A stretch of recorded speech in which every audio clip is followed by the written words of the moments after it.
Well, make your way down to the potter's house. What do you see? Have you ever gone to a pottery studio before? Anyone out there that's gone to a pottery studio? When you go to a studio, you see a lot of beautiful things. And you see a lot of things that are works in progress.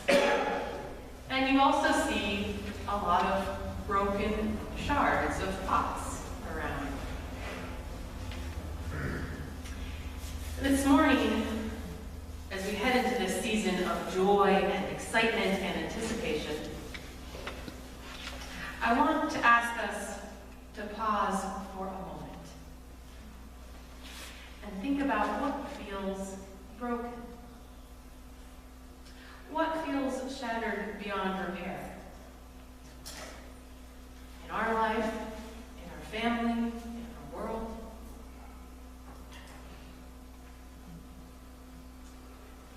Let's ask ourselves what feels broken, because it's there that the Christmas story meets us.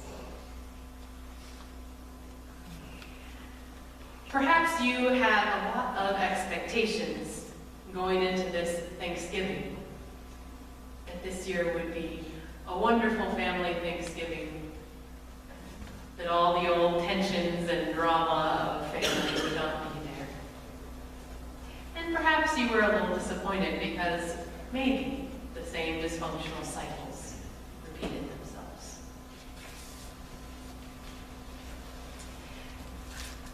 Or maybe it was wonderful. This week we heard a public outcry of hopelessness as the verdict came down in the Michael Brown case, Officer Darren Wilson. So many people across the country were left feeling hopeless. And it wasn't even about this specific case. People were feeling hopeless that the lines of race, that those divisions would ever be healed. People were feeling hopeless that our justice system will ever be able to acknowledge the color prejudice that we all have. That regardless of what happened in this specific case, there are a grossly disproportionate number of unarmed black men that are shot by police each year. And that there are a grossly disproportionate number of black men in our jails. That racism exists even in people who aren't racist. A study was conducted recently where they showed people a picture of a white man and another white man, and one was armed and they were in a scuffle. And then they showed them a number of other pictures and then showed them a black man and a white man in a scuffle, and one was armed and it was not the black man, it was the white man. And they asked people later to recall which person was armed. Everyone, both black and white, did a pretty good job recalling who was armed in the white man versus white man scuffle. But in the black man versus white man scuffle, an alarming number of people thought that the black man was armed.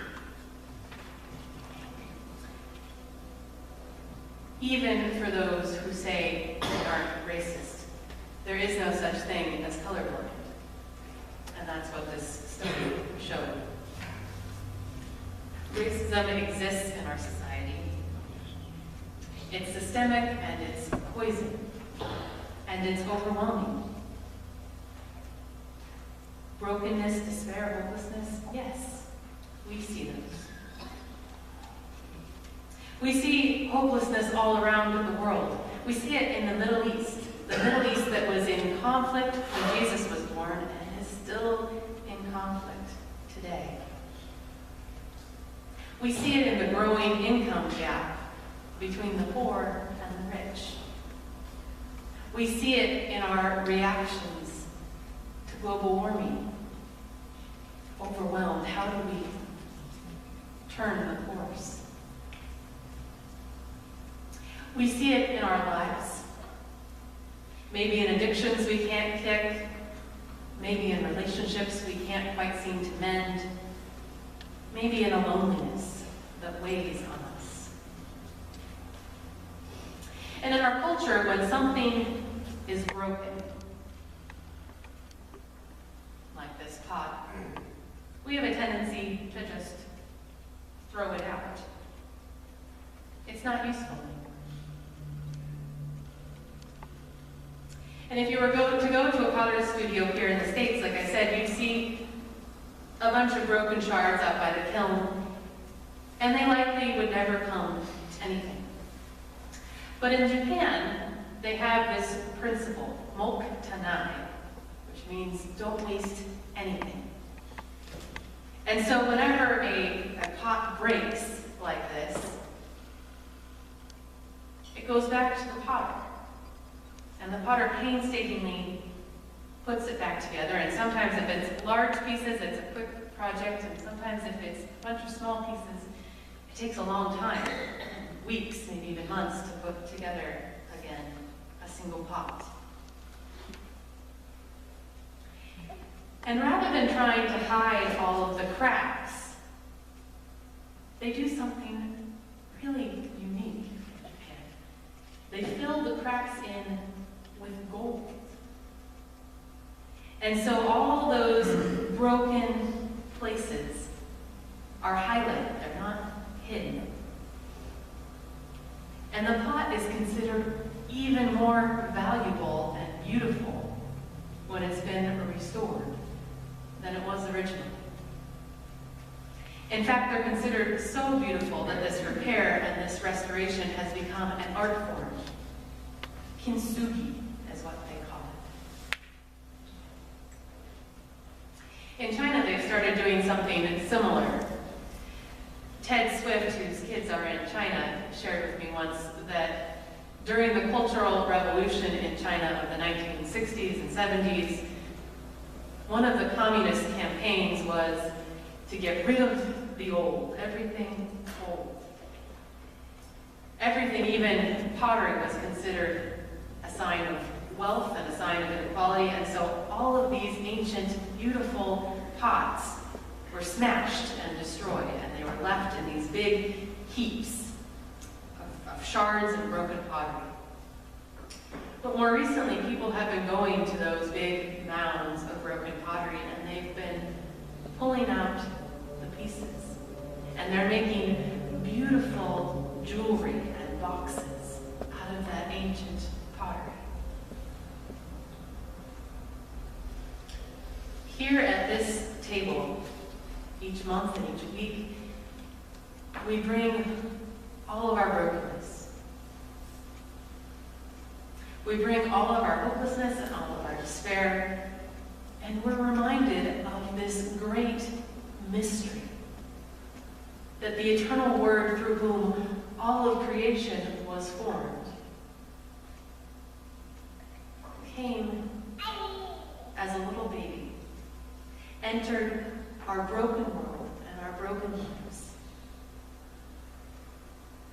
comes in a body like ours that can be broken and hurt.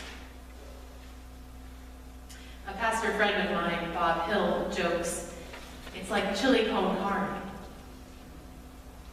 It's the word con carne, the word with flesh.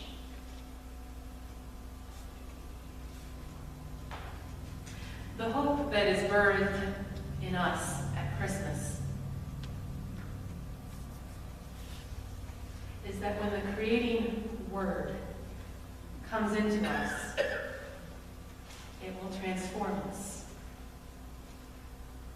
That Christ's light will shine through our whole selves and all of our cracks, filling them and mending them as if with gold.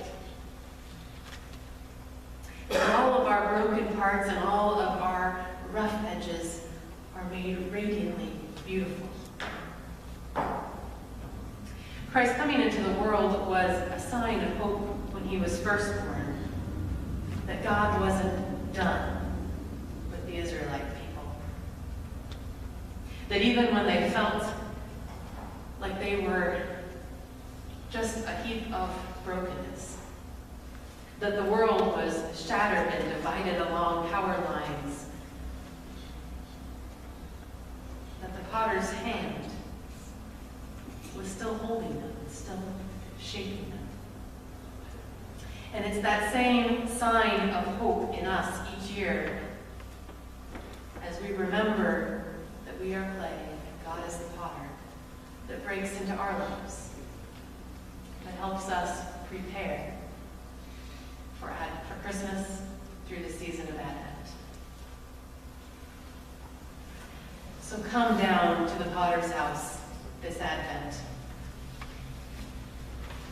How will God shape you? How will God transform you? How will God's light pour through those cracks? What work of beauty will you become? What work of beauty will our world become? Come